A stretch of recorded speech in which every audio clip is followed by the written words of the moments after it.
Christians, we often talk about what it means to walk with God. We will talk about walking with God. We will talk about walking in the light. But what does that actually mean in a practical sense? Well, what does it mean to walk with God each day of our lives? You see, it's not just a poetic phrase. It is instead a command for how we are to live our lives. We are told that we are called to walk in the light as He is in the light. We are called to walk with Him each and every day of our lives. So today's lesson is actually the first of a 4-part series titled God's Story Teaches Us How to Walk. And we're going to actually explore different aspects of what it means to live a life that pleases God. And we're going to be walking through stories of Christ and how He teaches us the way to walk with God each and every day of our lives. And so we're going to be looking at these different aspects. And today we begin that with a foundational principle, and that is of obedience. You see, when we start talking about what it means to walk with God, walking with God starts with obeying God. Walking with God begins with submitting ourselves to the very will of God, making His will ours. Our text this morning is going to be in Matthew chapter 26. We're going to begin in verse 36 in just a moment. But what we have here is this account of Jesus in the Garden of Gethsemane. Jesus is going into the garden, and through this experience in the garden, we see what obedience truly is.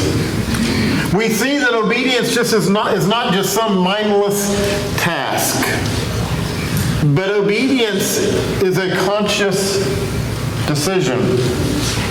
Obedience is costly, and obedience is a continual choice in our lives. And so this morning, as we walk through these last moments in the life of Christ, we're going to see a picture of Jesus in His humanity. But we're also going to see what it is to walk in obedience each and every day. And the first point we see begins in verse 36, and that is that obedience is a conscious choice. You see, obedience isn't something that just happens. We decide to obey. We choose to obey. Jesus demonstrates that here in the garden. Let's begin by reading verses 36 to 39 together. It says, "Then Jesus went with them to a place called Gethsemane. And He said to His disciples, 'Sit here while I go over there and pray.' And taking with Him Peter and the 2 sons of Zebedee, He began to be sorrowful and troubled. Then He said to them, 'My soul is very sorrowful, even to death. Remain here and watch with me.' And going a little farther, He fell on His face and prayed, saying, 'My Father, if it is possible, let this cup pass from me. Nevertheless, not as I will, but as you will.'" Jesus is facing the most difficult moment of His earthly life. It says here, He is sorrowful unto death. In other words, Jesus is now walking or making His way towards the crucifixion. He will be taking on the weight of our sin. He understands what is to come, and so His sorrow is leading Him to His death. And so here is Jesus. He is face down before the Father in prayer. And He asks the Father if it's possible possible, let this cup pass from me. Now, this cup is not just a metaphor for suffering, but Jesus is about to bear the sins of the world on the cross. He is about to take on your sin and mine. He knows and understands what is about to happen, not only the physical suffering that will lead up to that, but you see, I believe that the greatest pain that Jesus suffered was not the physical pain, but it was the weight of our sin. It's the pain that we have inflicted through our choice not to obey the Father.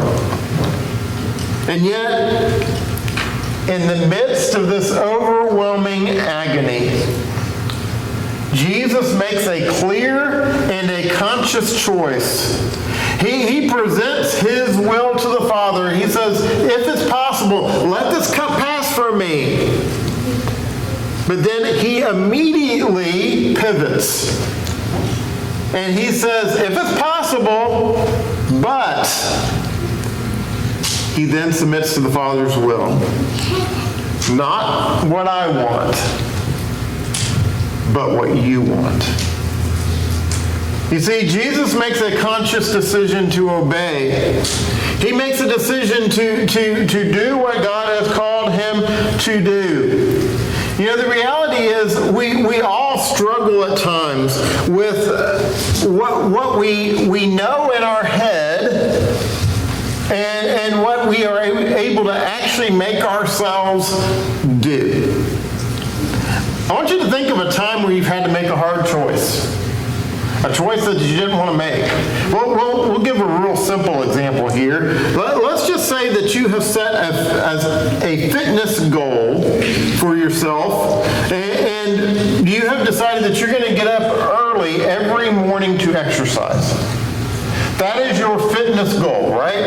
And so you make that commitment that you're going to do that. And so 6:30 in the morning, the alarm goes off. I'm well up by 6:30. So let's say 4:30 in the morning, because I'm a morning person. 4:30 in the morning, the alarm goes off. And your body says, no. Right? Your body says, nah, this isn't supposed to happen. But your mind says, no, I'm going to do what I've committed to do. My body doesn't want to, but my mind says, I need to, I've committed to, and I'm going to. You see, it's not just a passive act, it is an active decision. In that moment, you have to actively decide, am I going to give in to what my body wants and lean over and hit the alarm, snooze for a while longer, or am I going to get up and do what I know I have committed to do? In a similar way, obedience is not a default setting. Obedience is not just something that happens. It is an intentional choice that we make every day. It is a choice to put God's will above our own. And so there are going to be times where our fleshly side says, no, I don't want to do this. But then our spiritual side says, I'm going to do this because it's the will of the Father. And the amazing thing that happens over time is we begin to see that as we do that more and more, what we want, begins to align with what the Father wants. And so this morning, what is the cup of suffering in your life right now? What is the cup that you are dealing with? What is the thing that you're dreading? What is the sin that you need to turn from? What is the difficult conversation that you're avoiding? The sinful habit that you need to rid your life of? Because in those moments, we must consciously choose to say to Him, to say to the Father, not my will, but yours. Obedience is a conscious choice. But then the second thing we see as we walk through the events of Gethsemane is that obedience is a costly commitment. Obedience requires something of us. It costs something. Let's pick up in verses 40 and 41. It says, "And he came to the disciples and found them sleeping. And he said to Peter, 'So, could you not watch with me 1 hour? Watch and pray, that you may not enter into temptation. The spirit indeed is willing, but the flesh is weak.'" Jesus here has just finished praying the first time. And he goes back to his disciples, and there he sees they're sleeping. They were unable to stay awake and to support him, even for this short period of time. And I think their failure highlights a crucial truth about obedience, and that is that it requires effort and commitment. Obedience requires something of us. We have to put forth the effort, and we have to be committed to it. Jesus had asked them to do this. They did not obey because they weren't willing to put forth the effort, and they weren't willing to be committed to what Jesus asked of them. But notice that he warns them. He says, "Watch and pray so that you may not enter into temptation." What Jesus does here is he identifies the core struggle that we all face, and that is that the spirit is willing, but the flesh is often weak. You see, there is a huge difference between knowing what you should do and actually doing what you should do. I'm not going to ask for a show of hands today, but if I did, everyone should raise their hand. How many of us have had something in our life where we knew what we really should do, but we chose not to do it? We knew the right thing, but we chose not to do the right thing. Have you ever looked in the mirror, and again, don't raise your hand, but have you ever looked in the mirror and thought, man, you look bad. You need to lose weight. You need to do something. And you need to do it now. Your mind says there is a problem that you need to take care of. You look in the mirror and you say, oh my goodness, you need to lose weight. And then you go to the refrigerator or to the freezer and you grab that pint of ice cream and you sit down at the television. Well, what has happened? You have the knowledge. You have the knowledge. You know what you should do. And yet, while your spirit is willing, your flesh is weak. Now transfer that, because that's just a day-to-day life thing. It's not a right or wrong thing necessarily. But transfer that to spiritual choices in your life. How often do we find ourselves knowing the right thing to do, and yet giving into the desire of the flesh and doing what our body wants or what our fleshly person wants? And so this morning, what are you willing to sacrifice for the sake of obedience? Are you willing to give up a comfortable Sunday morning for worship? Are you willing to give up sleeping in order to be here for Bible study and worship on Sunday morning? Are you willing to give up a few minutes of your lunch break in order to take time to spend time in prayer? Are you willing to give up a night of entertainment in order to serve others who are in need? And the list could go on. The reality is, doing what God has called us to do requires effort and commitment. Obedience is not free. It costs us something.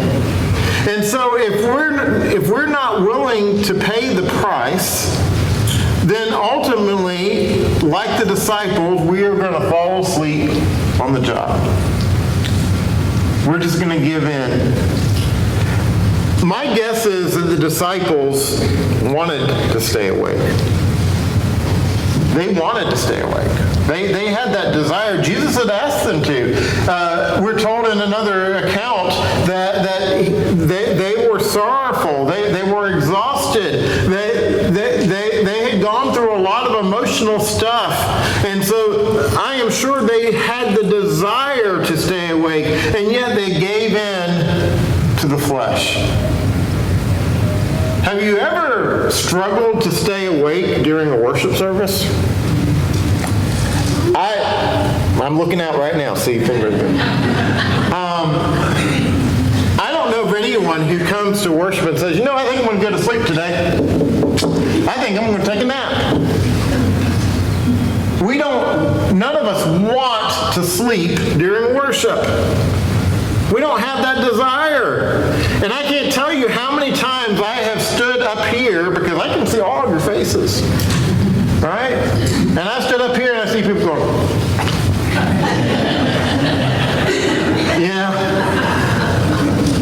trying so hard. The reality is, I've been there, I'm not pointing fingers. Sometimes the preacher's just boring, but the reality is, we know what we need to do. Sometimes it's just hard to do it. It requires effort. It requires commitment. But then finally, it's important to recognize that obedience is a continual confession. You might look at that and think that sounds strange, but what obedience really is me continually saying to God over and over again, your will is mine. I will do what you've called me to do. Let's finish out with verses 42 through 46. It says, again, for the second time, he went away and prayed, my Father, if this cannot pass unless I drink it, your will be done. And again, he came and found them sleeping, for their eyes were heavy. So leaving them again, he went away and prayed for the third time, saying the same words. Then he came to the disciples and said to them, sleep on now and take your rest. Behold, the hour is at hand, and the Son of Man is betrayed into the hands of sinners. Rise, let us be going. My betrayer is at hand. Jesus returns to the Father not once, not twice, but 3 times. And each time as he goes to the Father, he repeats the same confession. Over and over again, Jesus says the same words, your will be done. I think that this repetition shows a powerful spiritual reality for each of us. And that is that obedience is not a one-time decision. Instead, obedience is a repeated act of faith. Obedience is something that I have to recommit to over and over again. Jesus prays these same words, and he repeatedly emphasized his commitment to doing the will of his Father. And this was as much for Jesus, I think, as it was for God the Father. Because every time that he was reaffirming to the Father that he would do his will, Jesus was also reaffirming to himself the commitment that he had made. But finally, I want us to notice Jesus' last statement. Jesus says, after he has prayed 3 times, he says, "Behold, the hour is at hand, and the Son of Man is betrayed into the hands of sinners. Rise, let us be going. See, my betrayer is at hand." Jesus spent time in the garden, an hour or so in the garden. He prayed over and over again, if it's possible, let this cup pass from me, but not my will, yours be done. And then he rises up and recognizes that inner conflict that he was going through is over, and he is now ready to face what lies ahead. He has buffeted himself. He has prepared himself. He is ready. Does he want to? No. He still doesn't have the desire to go through all of these things, but he is willing to do these things because it is the will of the Father and it is what is best for us. I have been trying to learn how to play golf. It is a process, and one of the things that I have been doing is I have been trying to learn a new skill in increments, right? So I will try to perfect a skill, and then I will move on to the next one. I think I'm still on the first one. But the thing about it is that when I am working on a skill, I don't just do it one time. I practice it over and over and over again. I'll be in my office, and when I get up from my desk, I will practice it just in the air, right?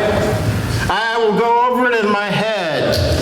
I go back here, and you might find random golf balls behind the building because I go back in moments when I want to take a break, and I go back and I practice those skills. And you see, that repetition is really my confession of my commitment to that sport. Every time I practice that skill, what I am saying is I am committed to doing the very best I can in this effort. Now, the reality is golf doesn't matter. It's just an activity. It's something to do for fun. But in the same way, our repeated acts of obedience, praying daily, studying God's Word daily, forgiving others, serving in the Lord's church, all of these things are continual confession of our trust in God. It's not something that we do one time. It is something we do continually. And when we do these things, we are confessing our trust and our faith in Him. We are acknowledging continually our desire to do the will of God. On Sunday morning, when your body says, man, I would love to just skip Bible class. I'd just love to come in a little bit later and be able to sleep for a little bit longer. But instead, every Sunday you pop up and you get here in time to study God's Word with the family, you are making a statement. You're making a confession that it is about the will of God and not about your own personal desires. When we make the decision to do things within the work of the church that sometimes are hard or a struggle, sometimes inconvenient, but we get up and do them because we know that is what God would have us to do, we are making a confession. We are confessing that it is our choice to do the will of the Father. And so this morning, what are you repeating in your life? Do you keep falling into the same habits or sins? Do you keep repeating the same bad habits? Do you keep repeating the same sin over and over again? Or are you faithfully repeating acts of obedience? Are you consistently showing up to serve? Are you consistently spending time in prayer? Are you consistently sharing the gospel? Because here's the point. Our repetitions reveal what we are truly committed to. They reveal what our true commitment is. And so what are you repeating in your life? What are you continually confessing? Are you continually confessing that it's all about my will through your actions? Or are you continually confessing that you are submitting to the will of God? You know, Jesus in the garden didn't just tell us how to walk. He showed us how to walk. Jesus showed us what it looks like to truly submit to the will of God. And he walked the ultimate path of obedience to the Father. A path that led to the cross and a path that ultimately led to our hope of salvation. You see, Jesus did what we could not do. And it was an act of love, but also an act of obedience. And because of his obedience, we now have the opportunity to walk with him. Today, you have the opportunity to walk with the Lord because of what Jesus did. Because of his act of obedience, we now have the opportunity to obey and have it mean something. You see, if Jesus had not died on the cross, we could still obey God. We could still follow his commands, but it would be meaningless. It would have no value. It would be for naught. But because of his obedience, our obedience matters. This morning, are you in the garden? Are you willing to submit to the will of the Father and say, no, these may not be the things I want, but your will be done. You see, it takes commitment, continual commitment, but above all, it takes the decision and the recognition that God's will matters above all else. This morning, are you willing?